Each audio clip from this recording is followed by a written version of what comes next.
Halo Forbes, balik lagi bersama aku Fopertman. Di mana di sini aku akan menceritakan alur cerita film yang pastinya seru. Kali ini aku akan menceritakan alur film Dark Nun.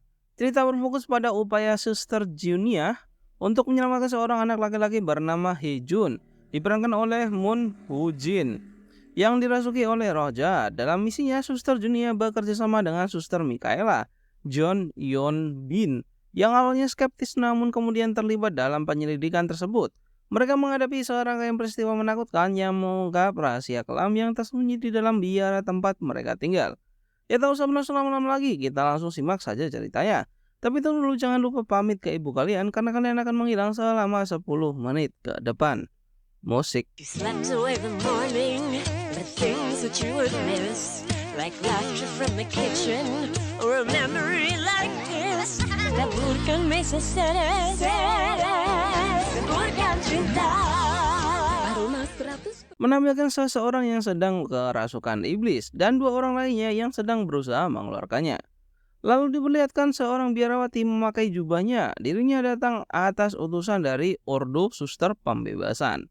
Dia adalah Suster Junia, tokoh utama kita, mengambil patung Bunda Maria dan mengantonginya. Junia masuk ke dalam ruangan yang disinilah tempat orang yang kerasukan berada, menyiramkan air suci yang dia bawa hingga membuat iblis kesakitan, meminta untuk membunyikan lonceng Fransiskan. Lonceng pun dibunyikan beserta dengan doa-doa untuk pengusiran roh iblis. Tuhan, kasihanilah kami. Silakan ulurkan tangan yang maha kuat dan rentangkan lenganmu yang perkasa. Kirimkanlah malaikat damai untuk kekuatan. Kurang lebih begitulah bunyi doa yang Junia bacakan. Iblis itu melemah dan pelan-pelan orang yang kerasukan pun mulai sadar kembali. Namun setan itu malah melanjutkan doa yang dibacakan oleh Junia, menunjukkan bahwa dirinya sangat kuat dan doa yang dibacakan oleh Suster Junia tidak mempan. Melihat itu, Junia mengeluarkan patung Bunda Maria dan memasukkannya ke mulut setan itu, dan seketika langsung lenyap. Namun tidak benar-benar lenyap, setan itu masih bersembunyi, kata Junia. Seorang yang kerasukan itu bernama Hee-jun yang kini dirawat di rumah sakit. Suster Mikaela datang dan mengatakan bahwa Hee-jun akan dirawat oleh Pastor Paulo. Suster Mikaela adalah orang yang skeptis dan gak percaya bahwa kerasukan itu ada. Dia berasumsi bahwa Hee-jun menjadi seperti itu karena ada gangguan mental saja, dan bukan karena kerasukan setan. Jika dirawat dengan benar, Hee-jun akan sembuh sepenuhnya. Dan dia adalah ibu dari Hee-jun yang sebelumnya juga pernah meminta bantuan di kuil. Pastor mengatakan bahwa hal-hal yang susah dijelaskan memang benar adanya. 그래서 그 맥락을 찾고 그런 것들에 휘둘리죠. 하나님은 Pastor itu memberikan ibu Hee-jun tentang psikoanalisis dan pengobatan penyakit kerasukan. Dia menceritakan tentang seorang suster yang sudah mensucikan Hee-jun, namun pastor itu heran. Seorang suster yang belum ditasbihkan kenapa mengusir setan? Karena perempuan tidak diizinkan untuk mendapatkan gelar itu. Suster Junia kini disidang dengan para petinggi Keuskupan Agung Seoul karena melakukan ritual pengusiran setan yang dimana itu dilarang dilakukan oleh perempuan. Suster Junia melakukan itu karena diminta oleh Pastor Andrea. Terlebih itu, jika tidak dilakukan pada hari itu juga, keadaan mungkin akan semakin parah. Karena baginya membiarkan orang kesurupan setan sama saja membiarkan orang terbun-bun. Suster Junia diberikan berkas-berkas dari Hee-jun. Sepertinya dia mulai penasaran dengan kasus ini. Hee-jun dari awal berniat untuk bundir, dan kasus seperti ini pernah ada sebelumnya, dan percaya dia merupakan salah satu dari 12 iblis.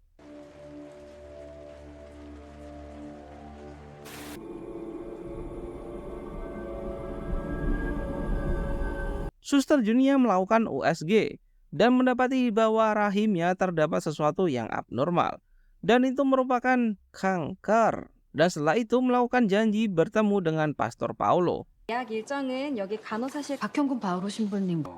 악에 대응할 수 있다고 믿는 이들이 요즘에는 스스로를 Pastor Paulo mengatakan bahwa Hee-jun mendapati halusinasi yang kuat, dan itu hasil dari dirinya yang kerap dibully dan bukan karena kerasukan. Itulah yang ingin didengar oleh orang-orang skeptis. Kedatangannya kemari adalah untuk meminta bantuan dikarenakan kondisi Hee-jun yang semakin hari semakin memburuk dan meminta untuk pengusiran setan. Kembali pada Ibu Hejun yang kini mendapatkan telepon dari penagih utang. Kolektor itu menagihnya begitu keras dan tiba-tiba Suster Mikaela datang ke ruangan Pastor Paulo dan mengatakan bahwa Ibu Hejun bundir dan meninggoy.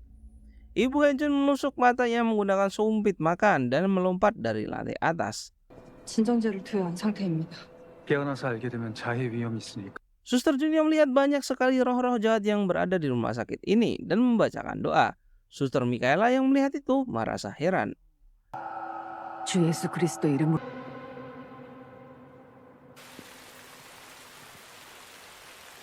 Setelah itu Suster Junia menawarkan tumbangan untuk Mikaela menuju pemakaman Ibu Hejun. Dari kecil Suster Junia mengalami tunarungu namun hanya bagian kuping kanan dan harus menggunakan alat bantu pendengaran. Tapi karena itu dia bisa mendengar bisikan roh jahat. Mikaela yang seorang skeptis menganggap itu berlebihan karena Pastor Paulo mengatakan bahwa setan itu tidak nyata. Sebelum kepergiannya, Suster Junia memberikan berkas-berkas dari Hejun. 미친. 시간을 언제 갔다고?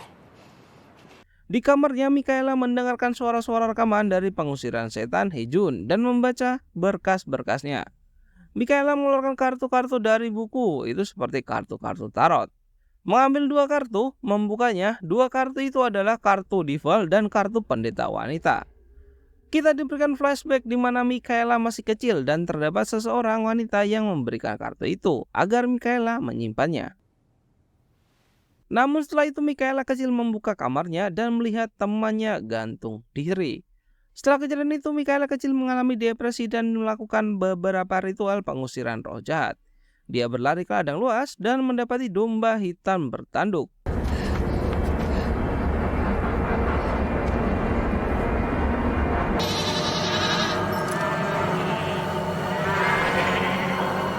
Dan seketika terbangun dari mimpinya.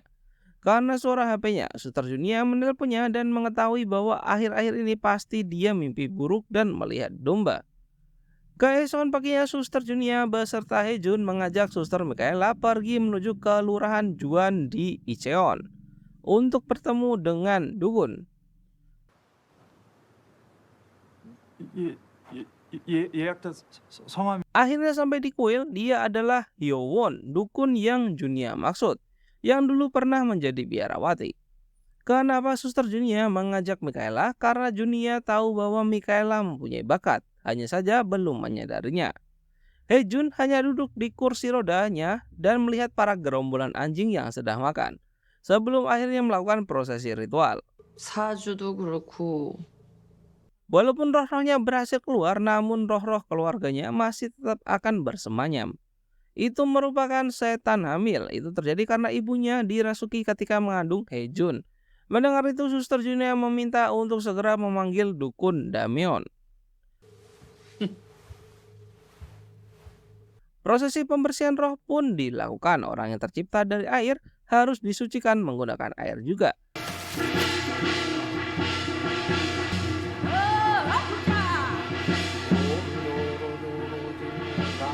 Suster Junia dan Mikaela membawa Hejun menuju ke laut perlahan. Setelah dibacakan doa-doa, setan itu pun kembali merasuki Hejun bahwa mereka tidak akan bisa mengusir kami dan langsung pingsan. 우리 최씨 자손들이 흐린 정신 괜찮? 감히 우리를 내쫓을 수 있을 것 같으냐? Hejun yang kembali pingsan dibawa ke rumah sakit lagi. Itu adalah tindakan dari Suster Mikaela yang masih skeptis.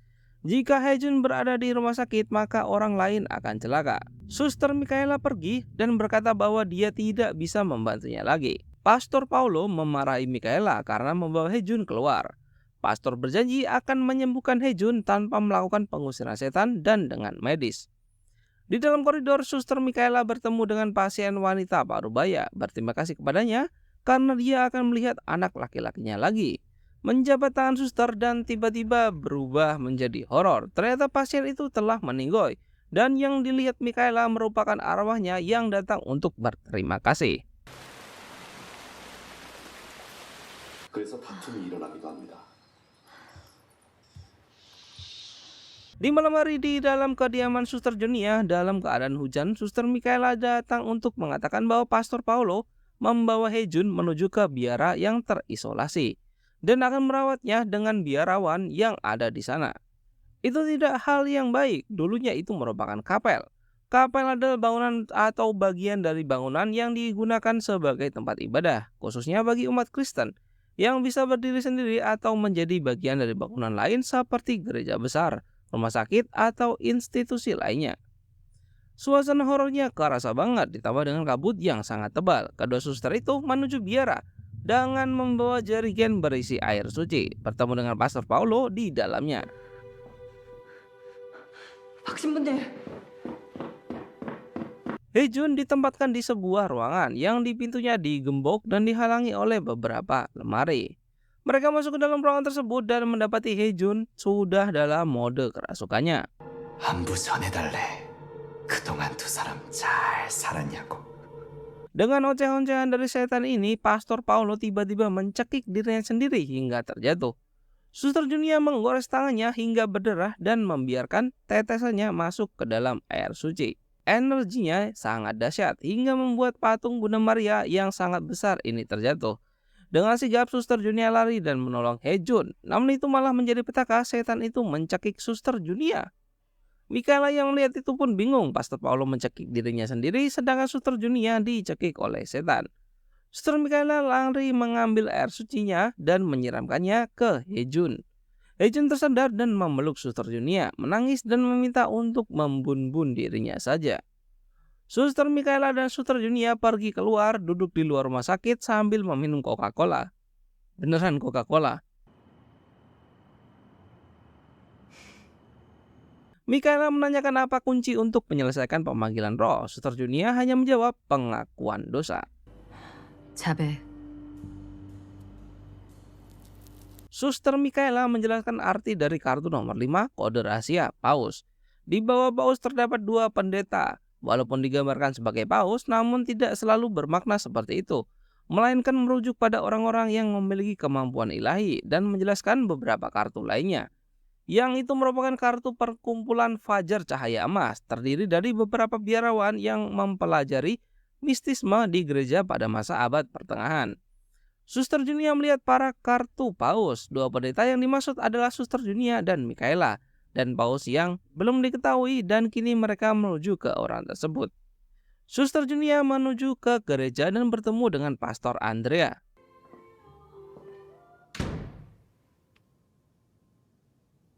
Pastor Andrea pernah mengatakan bahwa ada 12 roh jahat yang bersemayam di tubuh hewan. Ular melambangkan Satan, domba melambangkan pengorbanan. Junia membuka hordenya dan sinar matahari menyinari pastor yang kesakitan. Dan terlihatlah jelas wajahnya. Dan tiba-tiba Pastor Andrea kerasukan. Dengan salib di tangan Suster Junia mengibaskan air ke muka pastor dan berdoa. Dan pergi setelah itu membawa salib kayu dan sorban yang aku nggak tahu itu apa. Mungkin para umat Kristiani paham. Suster Mikaela dan Junia datang menemui pastor dari Spanyol guna meminta bantuan. Pastor Ordo dan Kim percaya bahwa penguasaan anak laki-laki adalah salah satu dari 12 roh jahat. Dan inilah pesan dari Pastor Kim. 12 roh jahat itu akan terus muncul dan selamatkan anak itu dengan segala cara. Yang dimaksud adalah Hejun. Untuk mengunci 12 roh jahat, Suster Junia membutuhkan kunci kerajaan surga dan Injil 1 Peter. Che fare con degli esseri in grado di possedere addirittura dei sacerdoti.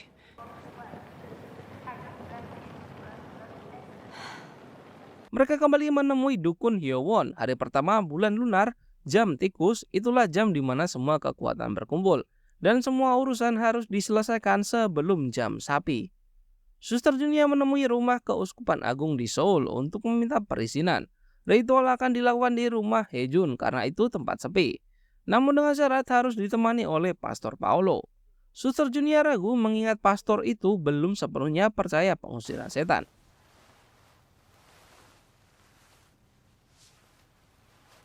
Suster Junia kembali bertemu pastor Spanyol ini. Dia tidak bisa membantu banyak. Namun dia akan membantu jika roh jahat itu dibinasakan total. Yang secara tidak langsung harus membun-bun Hejun. Dari rumah sakit diam-diam mereka berdua membawa Hejun untuk segera disucikan. Suster Mikaela keluar dan muntah. Itu diakibatkan dari bau Hejun. Itu merupakan melodore, bau busuk khas dari orang yang dirasuki.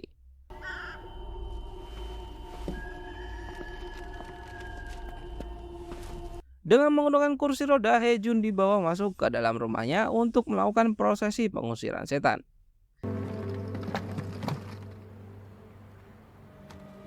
Hejun diikat di kasurnya, kamarnya kini diterangi oleh cahaya lilin.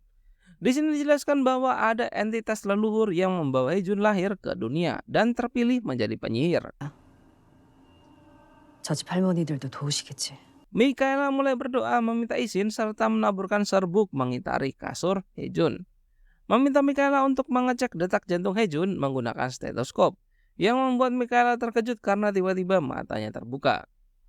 Pastor Paulo datang membawa koper itu berisi apa yang dibutuhkan untuk pengusiran setan, yaitu kunci kerajaan surga dan Injil 1 Peter. Seperti apa yang digambarkan pada kartu tarot 1 paus dan 2 pendeta, kini mereka bertiga mulai melakukan ritual pengusiran setan. Pastor Paulo mengeluhkan apa ini, aku nggak tahu namanya, dan memutarkan Santata Bach BWV nomor 140 di HP-nya. Suster Mikaela duduk dan berdoa, sementara Suster Junia mengarahkan cermin ke muka Hejun. Di alam sadarnya, Hejun bilang terima kasih, dia sudah tidak apa-apa. Namun itu adalah iblis yang berada di dalamnya. Mendengar itu, Suster Mikaela semakin kencang membacakan doa dan meletakkan salib di dada Hejun. Hejun meronta-ronta, tiba-tiba angin berembus dan membuat lilin padam. Listrik pun padam, bahkan lagu untuk pengusiran pun tiba-tiba mati. Suster Mikaela menyalakan saklar, membuka HP-nya untuk memutar ulang. Namun tiba-tiba HP-nya malah error. Lilin kini sudah dinyalakan kembali dan Hejun sadar kembali dalam rasukan setan. Suster Junia semakin menekan salib di dada Hejun, semakin meronta-ronta hingga menggoyangkan semua perabotan yang berada di dalam kamar, membanjiri muka Hejun menggunakan air suci. Setan itu lemas, terdiam, namun belum lenyap dan masih berada di tubuh Hejun, tetapi masih belum mengungkapkan identitas dari setan tersebut.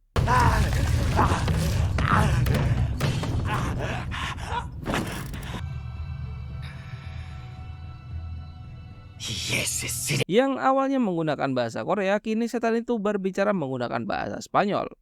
Kayaknya Spanyol sih. Lagi-lagi menekan salib ke dada Hejun hingga membuatnya kayang. Beneran kayang. Setan itu mulai berpidato nggak jelas dengan mengatakan bahwa dirinya adalah dewa yang mengharuskan semua orang tunduk. Itu membuat Suster Junia mimisan. Perabotan di dalam kamar kini berhamburan terjatuh ke lantai hingga lemari menimpa kaki Suster Junia. Suster Mikaela diminta untuk mengambil kunci Santo Peter dan kitab suci. Tiba-tiba dari luar terdengar suara lantunan musik dan kendang yang ditabuh. Siapa dia? Ingat laki-laki yang berada di rumahnya Dukun Hyowon. Sebelum melakukan ritual pengusiran setan ini, mereka berdua mendatanginya untuk meminta bantuan.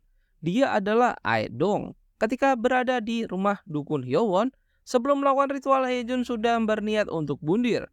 Namun Aedong datang dan memberikan kartu tarot. Itu adalah kartu paus dengan 2 pendeta. Dan kini orang yang mempunyai kemampuan ilahi ada 3 orang. Suster Junia menjilat serbuk yang ditaburkan sebelumnya di lantai dan membacakan doa dan membawa 2 kunci Santo Peter. Dengan guyuran air suci lagi yang dituangkan oleh Suster Mikaela dan membuat sosok yang berada di dalam tubuh Hejun keluar. 장인 평화와 힘을 찬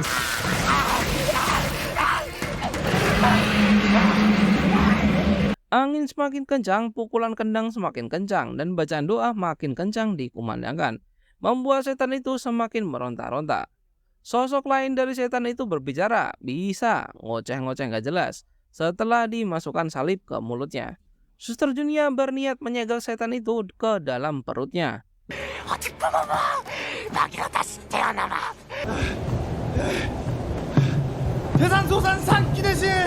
Setelah ritual yang sangat panjang untuk menyegel setan itu, kini dia pun lenyap. Semua kini sudah selesai.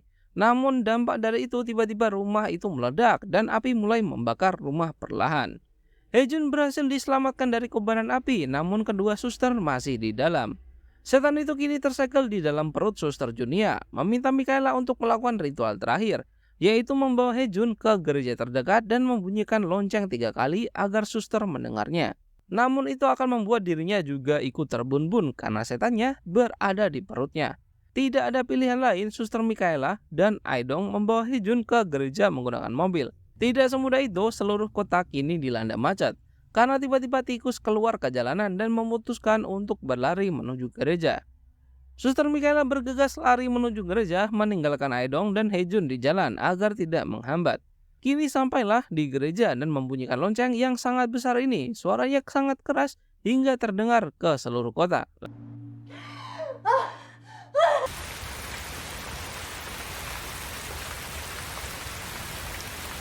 Hejun pun sudah terlepas dari rasukan setan, sedangkan Suster Junia mengorbankan dirinya dan masuk ke dalam kobaran api. Dan film pun selesai. Kini setan yang merasuki Hejun telah lenyap beserta dengan Suster Junia yang mengorbankan dirinya demi kelangsungan hidup orang lain. Tidak ada penyesalan, Suster Junia melakukan hal baik untuk kepentingan orang banyak, sedang Suster Mikaela yang kini sudah mempunyai kemampuan dan ilmu yang diwariskan dari Suster Junia, dia akan menjadi penerus dari Suster Junia. Ya, terima kasih buat kalian yang sudah menonton alur cerita film ini hingga selesai. Jangan lupa subscribe, jangan lupa bahagia, dan thank you.